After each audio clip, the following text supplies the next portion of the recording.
তিনটি রোগ হলে বুঝবেন আপনি জান্নাতি। অর্থাৎ তিনটি রোগ যদি আপনার হয় তাহলে মনে করবেন আল্লাহ পাক রব্বুল আলামিন আপনাকে ভালোবাসেন, আপনাকে মহব্বত করেন।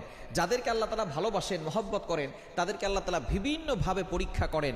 তার ভিতরে একটা পরীক্ষা হচ্ছে অসুস্থতার নিয়ামত দিয়ে আল্লাহ তাআলা পরীক্ষা করেন। মনে রাখবেন, সুস্থতাও আল্লাহর নিয়ামত, অসুস্থতাও আল্লাহর নিয়ামত। আমরা অসুস্থ হয়ে গেলে অনেক সময় আল্লাহকে অভিযোগ করে বসে, আল্লাহ আমার কি দোষ ছিল? কত মানুষ সুদ খায়, ঘুষ খায়, তার কোনো সমস্যা হয় না, আল্লাহ তুমি শুধু আমাকে দেখো, খবরদার এরকম অভিযোগ করবেন না। সুতরাং অসুস্থ হলে তিনটি রোগ যদি আপনার হয়, মনে করবেন যে আল্লাহ আপনাকে ভালোবাসে এবং আল্লাহ আপনাকে জান্নাত দিতে চাচ্ছেন। এক নাম্বার হচ্ছে যদি জ্বর হয়। জ্বর ঠান্ডা আমাদের অনেকেরই হয়। একবার নবীজি সাল্লাল্লাহু আলাইহি সাল্লামের জামানায় কয়েকজন সাহাবী বসা, নবী সাল্লাল্লাহু আলাইহি সাল্লাম বলতেছেন, একজন সাহাবী বলতেছেন আমার খুব জ্বর হয়েছে, অনেক সাহাবী বলতেছেন আমারও জ্বর হয়। এবার নবী সাল্লাল্লাহু আলাইহি ওয়াসাল্লাম বলছেন তোমরা তো আমার অন্তর্ভুক্ত, আমারও তো জ্বর হয়। কিন্তু একজন বলতেছে যে আমার জ্বর হয় না। নবীজি বলতেছেন তাহলে তুমি